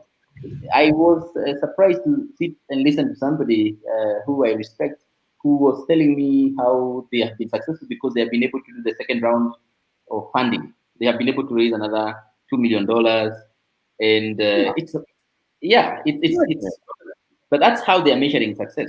I think there's something very wrong in us in thinking that if we can raise capital, then we have become successful, and especially if that capital is equity or debt. I think our success should be measured by our ability to deploy the capital successfully, not by how much capital. Is Paul? I'm sorry. Yeah. it shouldn't be the capital we raise. It should be, have we deployed that capital profitably? Successfully. Yes, the companies that exist that do well, every so often you see they have given their shareholders a dividend payout of 2 shillings, 3 shillings, whatever. That is a measure of success in entrepreneurship, earnings per share, because, or in private equity terms, internal rate of return. So, if for instance you pay back your investors with an internal rate of return north of 25%, 27%, 30%, then you should be considered to be a very successful entrepreneur. But that idea that if you bring an investor on board, you have succeeded, I think that is a very misplaced notion. Yeah. I mean, sorry, we are digressing, but this is to all the entrepreneurs starting out there. So Silicon Valley came up with an idea that a successful business is a business that has many downloads or many followers or many users. No. And the way they did it is that they would take this up, wrap it in a circle, and then sell it to the next guy. So you enter models like you find people have never made money for 20, 30 years.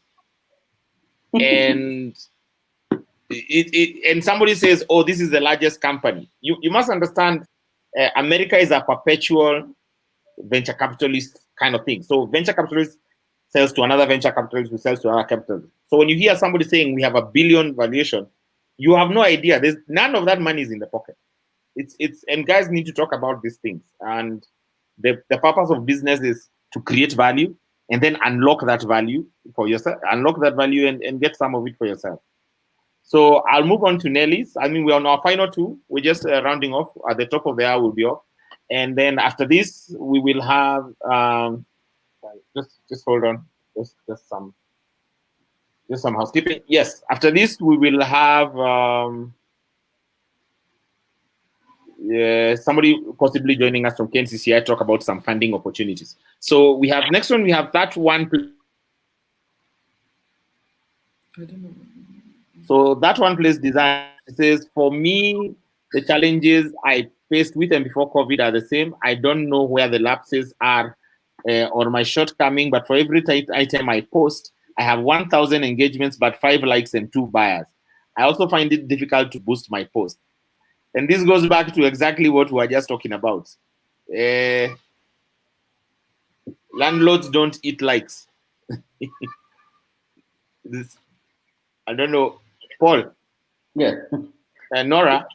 First, I think she has a very high conversion rate. If he has 5 engagements and 2 customers, that's a very high conversion. Yeah, we are here, George. Okay. Yeah, I'm just saying, this is the truth. I mean, she's speaking the truth, and we need to talk to a young entrepreneurs. Landlords don't eat likes. The landlords, you cannot take your likes to a landlord, to a shopkeeper, or a supermarket. And we need to talk about this. So, likes is just awareness. But for today, I'll focus on conversion. And I think it's very important for people who are pushing their product on these social media platforms to understand the algorithm of the social media platform that you're pushing on. So you need to understand that there are people who have bundles the whole day. So he's under a tree in Kakamega. He's scrolling to the bottomless pit of the newsfeed. He's scrolling, he likes. After that, he's done. Now you go and say, wow, 3-4 people actually came and liked me. So why are they not converting? So it's an awareness program. I don't know what you think, Paul and Nora. I was saying she has a very good conversion rate because she has 5 engagements and 2 buyers. 1,000. That's very high for Facebook. Very high. People knew. 1% is where the gods live. Yeah. So I think she has very high engagement, and I also think that that I didn't understand why she's finding it difficult to boost her posts, because it's a simple thing that is a click of a button, unless is it a money issue or is a skill issue. It would have been good to know before we respond, but it shouldn't be that difficult to boost the likes. I mean, to boost the posts. And having said that, it's important that you know people who are doing business online and digitally recognize that this market has a social. Well, we are becoming more and more amenable to using digital marketplaces. But I think that we still have one of our feet, still in the conservative channels and route to market. So there may be need to do a mixed model for some time if she can afford it, and then gradually migrate to digital altogether. That's what I see as a chance for accelerating her uptake. And that's where you see mostly the people who are taking on, they set up shops online, maybe on Instagram or Facebook, then they end up having a shop they end up having a physical shop somewhere. So those are certain realities that are being brought by where we are from a consuming market point of view, and specifically on the digital space. Yeah. Yeah, I think they shouldn't beat themselves over two people purchasing as opposed to 100 people liking. Yeah. Um, it's a facade. It's not that the people who like are the ones who come to purchase.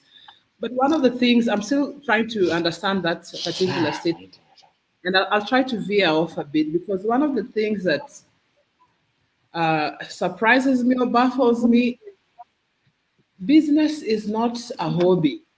It's not something that you want to wake up to try.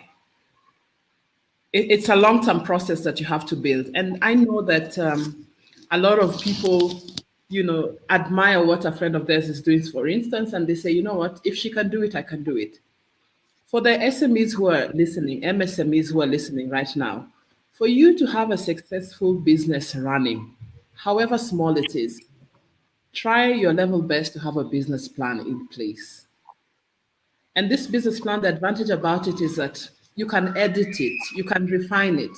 You always go back to check where you're going wrong and what it is that is making you not be able to achieve your profitability or your marketability. So, as we are discussing these issues, yes, a lot of questions are rising and emanating out of the fact that, I started my business during COVID. Try and see how best you can be able to have a plan that is workable, one that is foreseeing say, in the next 5 to 10 years. How is this business going to look at? Then you fall back on it. Every time there's a challenge, fall back on it. Review it. Remove some things that are not working. Add on to things that are working. So I'll probably not have answered that question directly, but ask yourself this question. Do I need a business plan? The answer is yes. And you need to start working towards getting, because I think, I know that a business plan is a lifesaver. We got into doing our business plan maybe 5 years into our business, and now that has changed the model and how we are able to satisfy our customer base. So definitely a way to go for MSMEs.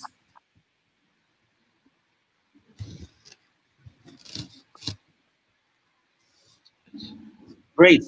Allow me, and that's very important. And again, to emphasize, the business plan is an agile document. It's an ever morphing document, but the business metrics are the same. So now we have a guest over here who's joining us, Louise. I don't know that Louise, you're there. Yes, I am. So, yeah, can you hear me? Yes, I am. yeah. Karibu sana, Louise. Yes. So Louise is from Kenya National Chamber of Commerce, and she's basically here to offer a lifeline to some of the to the MSMEs who are listening now and whether after this.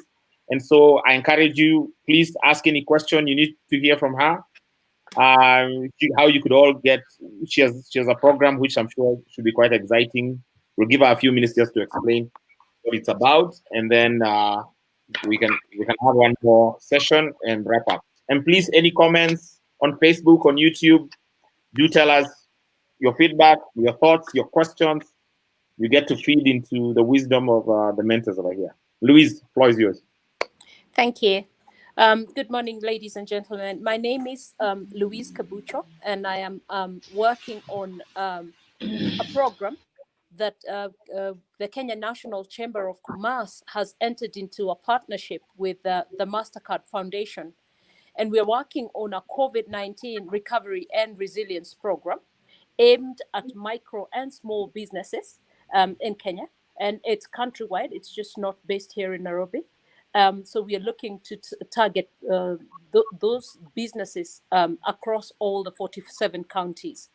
The program is a one-year program to begin with. So we started in June this year. It runs to the end of June next year.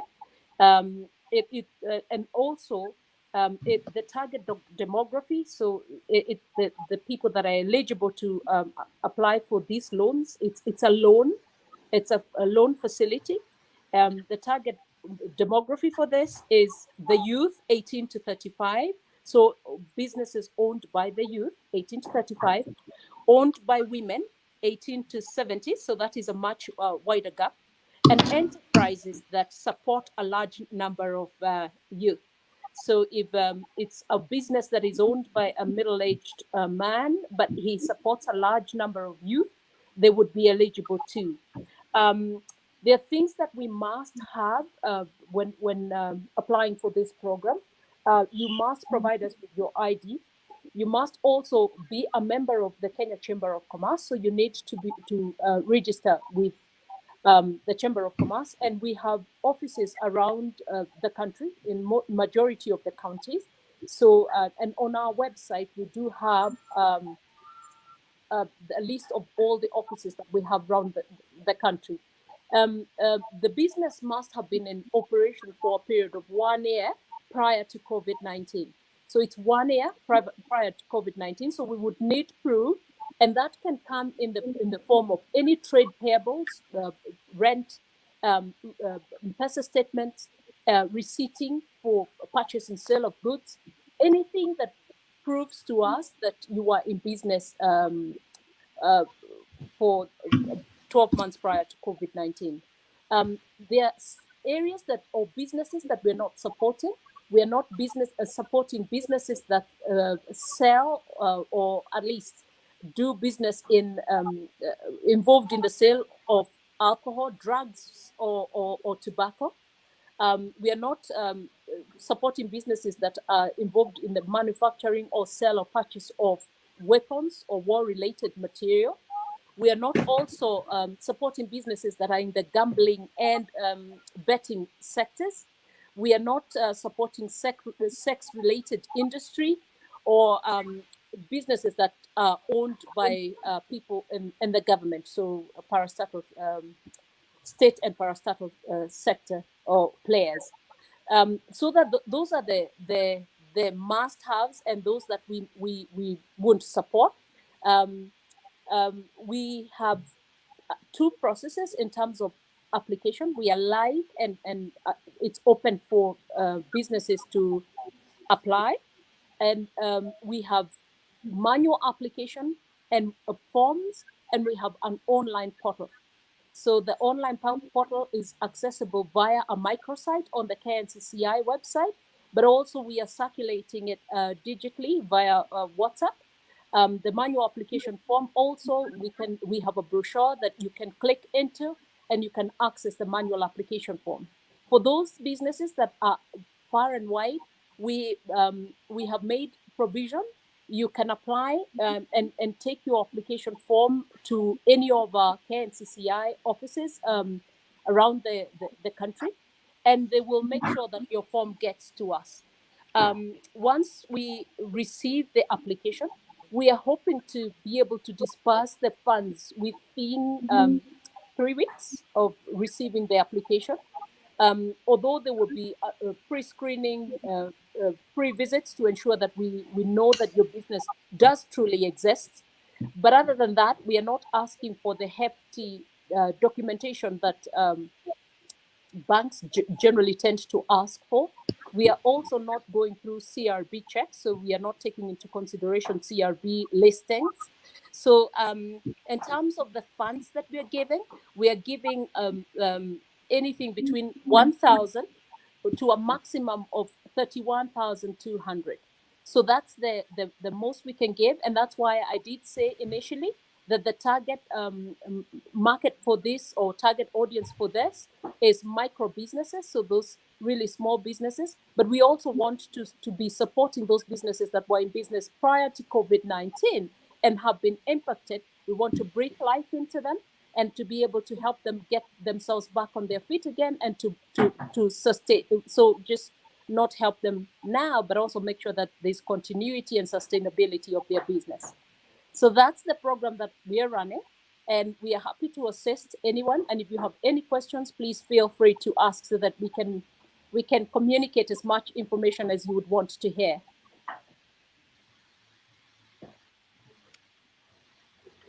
So there was a question that just flashed online on something to do with agriculture. It wasn't there long enough for me to see. No, that one she's asking on to the mentors. For you, she's asking, are you able to share how they can contact you?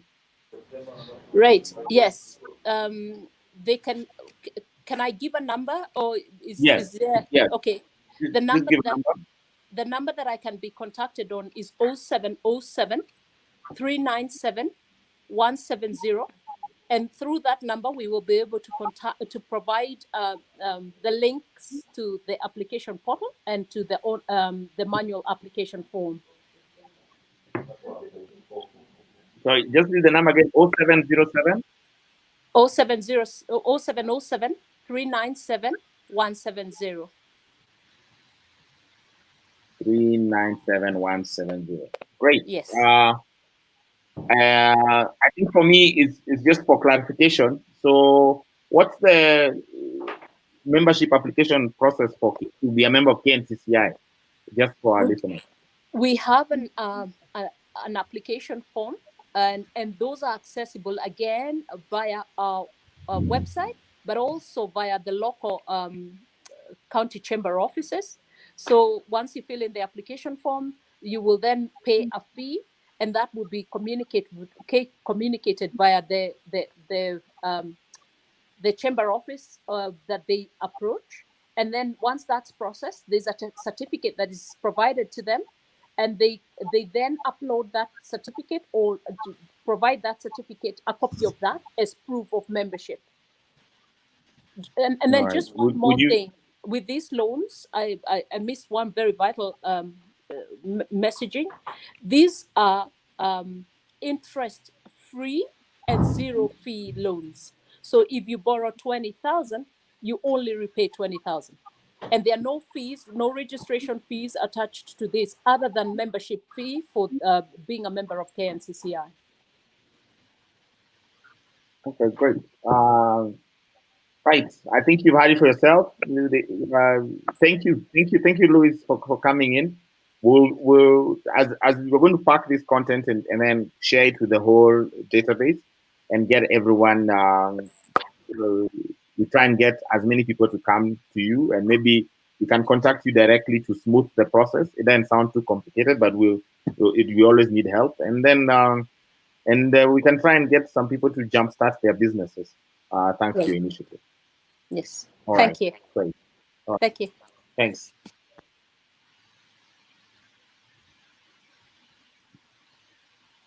All right, guys.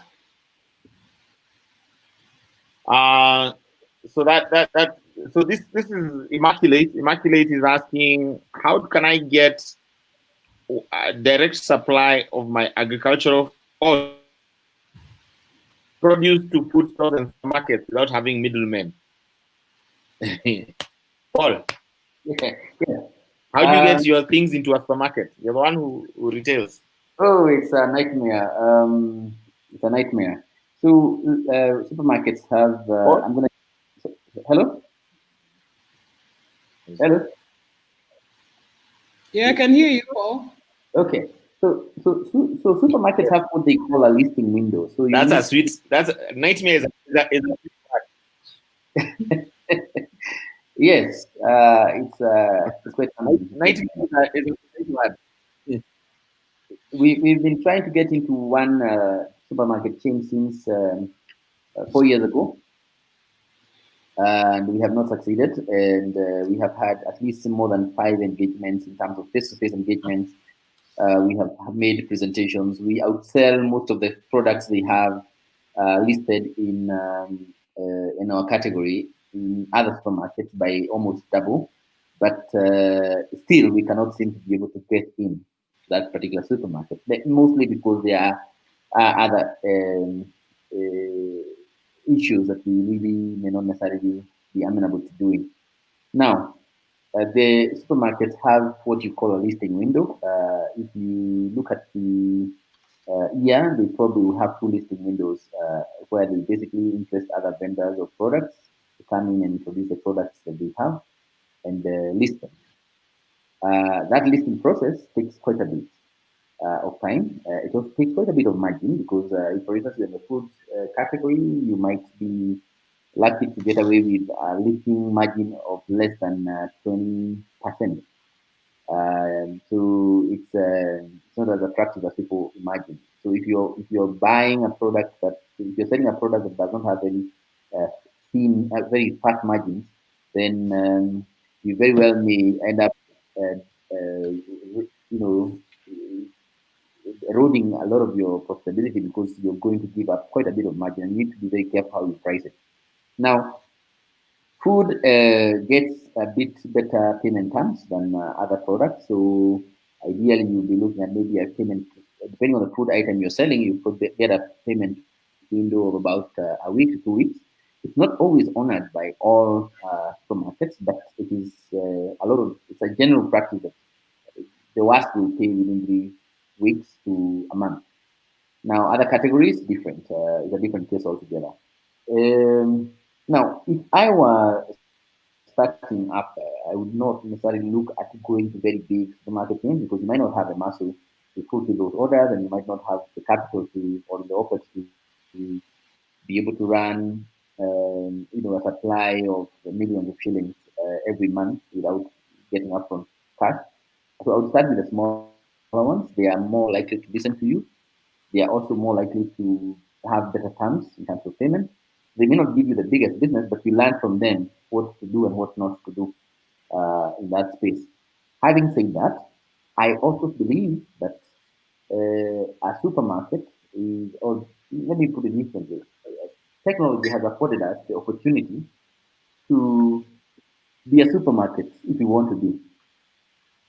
So I do not quite honestly believe that the only way we should grow our businesses is by trying to be in places um, in places like the retail outlets. It helps to have that kind of distribution, but there are other ways. For instance, you can look at Sky Garden, for instance, which is a supermarket. It is not going to ask you for 28% of your RRP. It is only going to take 2%. So you can go in there and create your own shop and sell from there, and the distribution cost basically is borne by the customer. Now, that helps you get cash upfront, and of course, it is also good because it is going to you can use that cash then to go and bankroll your entry into supermarkets, the traditional supermarkets that we talked about. There are specialized shops that exist, the corner shops, the zucchinis, the various grocers that are organized. And those ones, if you do enter into them and they get into a contract with them, tend to be quite uh, dependable. They may not give you the best price, but it's quite dependable. So at least you can have a baseline which can use to make your uh, planning forward. Price it well, be consistent, approach them, package your idea very well, make sure that you have the necessary certification if it's food handling, in the case of food. If it's food handling, make sure you have all the relevant documentation. They will ask you then for tax compliance certificate, have all those boxes ticked so that by the time you're going in there, you are very well prepared.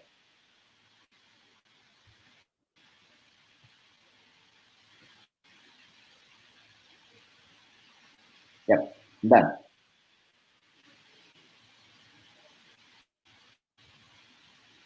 Can't hear you. George, we can't hear you. Oh, sorry. Oh man, sorry. I'm saying, Nora, your thoughts, your thoughts on this? I mean, sometimes, you have to be honest that you're not a master in a particular category. I'm not in this particular one. Okay, no worries, Yeah. no worries. I think yes, I'll just round it off and for me say, um, first, it's extremely hard to get into, especially the market, and two, I think a lot of entrepreneurs look at a supermarket and see the traffic. When you're in a supermarket, you see a lot of people walking up and down, and imagine all these guys buying your product, and you see the shillings. But Paul can attest. Paul is in this retail space. I know a lot of people, especially in the fresh produce. That that is a very dangerous road, only for the brave.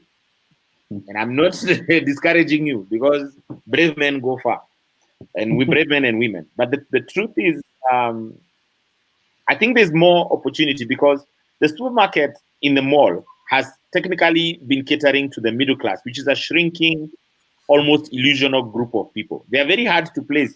There's no one who has ever managed to tell you where the middle class of Nigeria is, because if it's by consumption, you can't define them.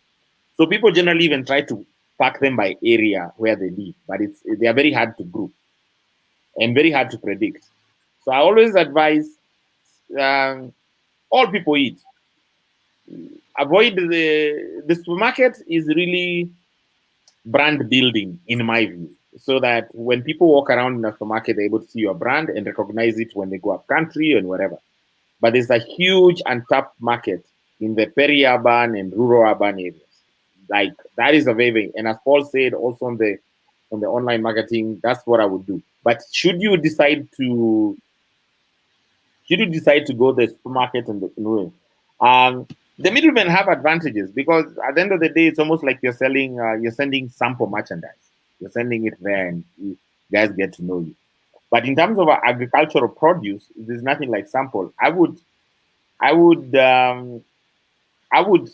get if I have a lot of produce. For example, you have tons of onions, then I would get the merchant and slowly get my quality and my reliability get to go. And people like Twiga are doing an amazing thing in lifting off produce off people. There are many other elements to get. At the end of the day, what you want is money in your pocket. So I would not. I'm not one to encourage chasing the big store when you are starting out. I have a saying, and I like to share this story. David and Goliath make strange bedfellows, because Goliath Goliath might like David, but when he's stretching or rolling over at night, he'll just roll over David and crush him without having wanted. When I was young, I went and did and decided in my MSME mode, I'm going to supply a huge telco with a system to run an important part of the telco. There's nothing they didn't do to me, and it's because you're not big enough to, you don't have shock absorbers, and you don't have 10 people fighting for you. You're there genuinely supplying the market, saying, look, my produce is good. Then one quality manager just says there was a rotten apple, they kick out your LPOs, then you're in a lot of trouble. They look shiny, but they're terrible. If you're a micro SME, those are not, you don't play around with Goliath. All right, I think we've just passed by 5 minutes, and thank you. I want to thank everyone who tuned in. Thank you, everyone who took time, and thank you so much, Nora. I know we just met, but man, as I told you, it's just sharing our wisdom with those who are out there. Paul, as always, I mean, as eloquent and as straightforward as it is, and to everyone else, and to the team at Her Hustle, and to all of you wherever you logged in, and to those who view this content much later, we really appreciate you. And catch you next week. We'll be here Friday with with another panel and a whole new set of MSMEs. So thanks again. Thank you. All right. Thank you, everyone, and all the best. All the best. Keep chugging. Nora, final comments? Let's do it. Nothing is Let's go. impossible. Yeah, Yeah. nothing is impossible. Amen. Mhm. Thank you. Thank you, guys. Bye. Thank you.